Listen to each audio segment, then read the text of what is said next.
Hakim Pengadilan Negeri Bandung akhirnya memvonis Teddy Pardiana 15 bulan penjara. Mantan suami almarhumah Lina Zubaidah itu terbukti bersalah menggelapkan mobil milik anak tirinya, Rizky Febian. Kasus Teddy sendiri sudah bergulir sejak Maret 2022 lalu. Saat itu Polda Jawa Barat menerima laporan Rizky Febian terkait dengan penggelapan aset-aset yang dilakukan oleh Teddy. Hubungan Rizky Febian dengan ayah tirinya itu dikabarkan mulai renggang semenjak wafatnya Lina Zubaidah. Dari situ berbagai permasalahan hingga saling lapor tidak terelakkan. Lantas, langkah hukum apa yang akan dipersiapkan oleh Teddy usai divonis 15 bulan penjara? Hukum terdakwa oleh karena itu dengan pidana penjara selama 1 tahun 3 bulan. Putusan masih saya pikir-pikir juga ya, mau banding atau stop di sini gitu. Jadi dikasih waktu sama hakim yang mulia sekitar 7 hari. Kami kuasa hukum sangat kecewa gitu kan. Karena apa? Karena ada beberapa memang fakta yang terungkap di persidangan tidak dimasukkan dalam putusan tersebut. Ya, dalam analisa putusan tersebut. Salah satunya tadi terkait bahwa adanya pernikahan yang sah antara Pak Teddy dengan almarhum Lina. Saya dengar kalau tidak salah barusan dianggap hanya sebuah pernikahan siri. Pertama itu, kedua ada yang memang agak menurut saya keliru juga ya gitu kan. Karena dari awal itu lama itu Lina itu namanya Lina, bukan Lina Zubaidah. Tapi di dakwaan jaksa, rentut dan barusan putusan hakim pun itu dianggap namanya Lina Zubaidah. Jadi kan saya berpikir seolah-olah ini bahwa pledoi kami itu tidak dipertimbangkan sama sekali. Jadi mengacunya kepada dakwaan dan rentut dari jaksa penuntut umum ya. Bahwa Pak Teddy dulu memang pernah mengakui sempat meminta izin kepada Teh Putri, kepada Rizky untuk meminjam mobil. Tapi itu kan bukan berarti dia mengakui bahwa itu adalah milik Rizky Febian. Akan tetapi bahwa dia itu hanya sebatas etika karena itu adalah mobil milik almarhum, jadi dia harus meminjam atau izin kepada ahli waris yang lain gitu kan. Nah ini kan seolah-olah dia dengan cara dia meminjam, seolah-olah dia mengetahui atau mengakui bahwa itu adalah milik Rizky Febian mobil tersebut. Upayanya sih nanti masih ada banding dan kasasi, tapi kan kami akan koordinasi juga dengan tim atau kuasa hukum yang lain ya gitu kan. Ini apakah memang harus banding atau misalnya dipikir-pikir atau menerima gitu kan. Tapi kalau melihat seperti ini ya mungkin 90% kita ajukan banding. Kalau terkait putusan sih memang ya pasti kecewa ya terkait tadi amar putusan. Tapi itu kan dari pihak ini kan hak ya, dari pihak majelis hakim hak untuk memutus apa gitu kan. Nah ini kan kami masih ada upaya hukum nanti banding dan kasasi ya, semoga nanti harapannya di banding dan kasasi bahwa fakta-fakta yang sebetulnya terungkap di persidangan bisa terungkap betul ya. Berarti minggu depan ya Bu ya? 7 hari dari sekarang berarti batasnya Kamis depan ya. Ya kaget sih enggak ya, cuman ya gimana lagi, mungkin yang tadi ada beberapa hal yang kata Buati sendiri, ya emang saya pas dengar kawin siri, padahal legalitas sudah jelas semua, ada suratnya, terus itu sah ya.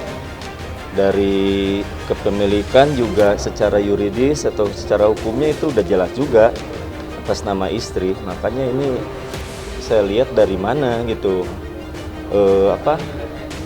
make decision-nya, keputusannya gitu. Cuman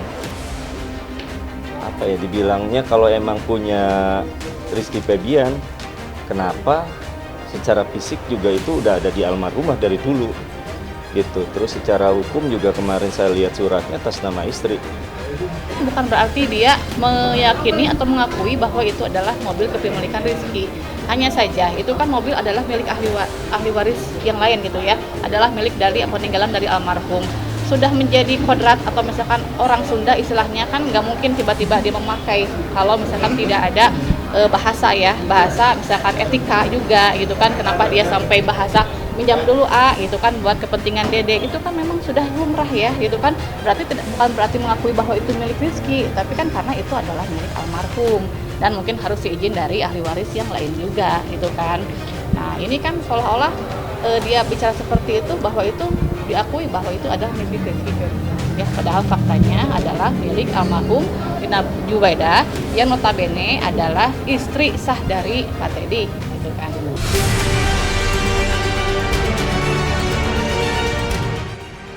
Putusan Hakim Pengadilan Negeri Bandung yang menjatuhkan hukuman 15 bulan penjara dirasa Teddy ialah hal yang sangat berat.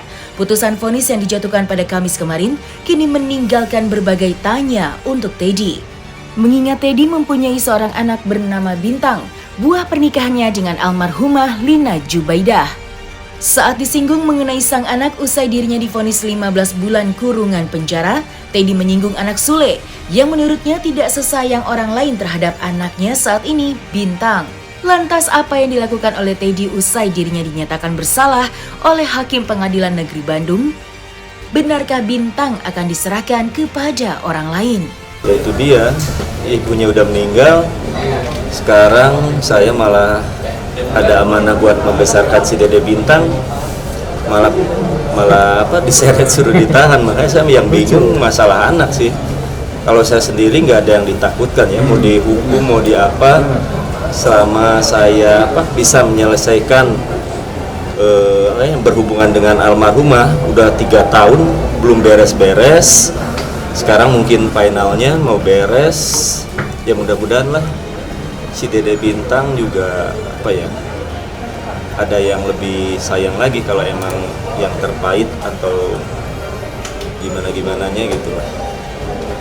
Udah capek 3 tahun juga, harusnya ada aktivitas yang ibaratnya makan harus terus. Dari itu udah jadi tahanan kota yang lumayan capek juga kalau dibilang ini gak bisa gerak sana sini, lapor Senin Kemis, terus mau kerja juga sulit gitu. Sedangkan kebutuhan buat si kecil kan gak ada yang tahu ya, tetap makan terus jalan. Makanya ya lumayan agak berat sih kalau kata saya ninggalin si Dede. Tapi ya alhamdulillah sendiri saya ini finalnya mungkin ya nanti kedepannya almarhumah bisa tenang di alam sananya, karena emang udah 3 tahun yang berhubungan dengan istri saya harus diberesin gitu. Bukan ya, selama ini yang saya lihat sih kurang kurang care atau ya selama ini Bintang juga ya malah yang dapat kasih sayangnya dari yang lain lah gitu aja. Yang kemarin juga kan tanggal 9 November harusnya ada, nggak ada itu. Jadi saya pasti ngasih yang terbaik buat si Dede Bintang. Nanti hak asuh juga mungkin saya kasihin ke orang-orang yang benar care gitu, yang sayang sama si Dede, itu aja sih.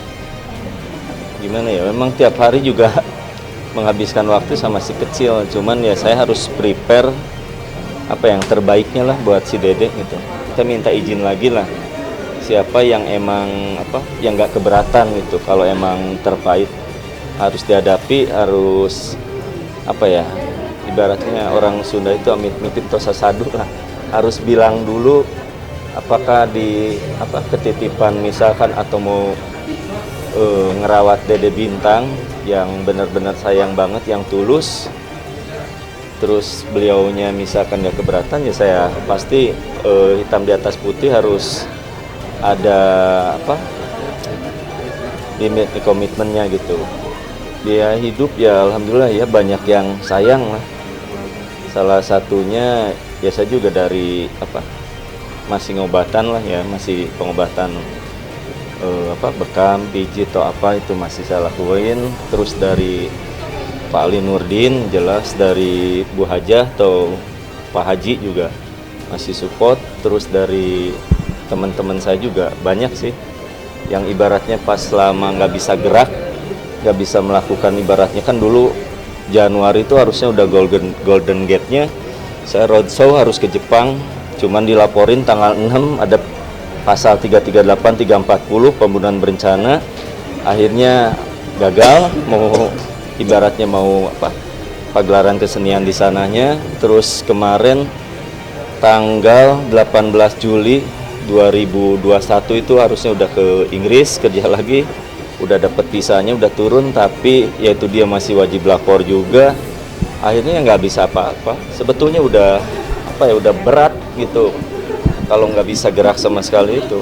Sedangkan kehidupan atau susu popok terus buat makan tetap harus jalan.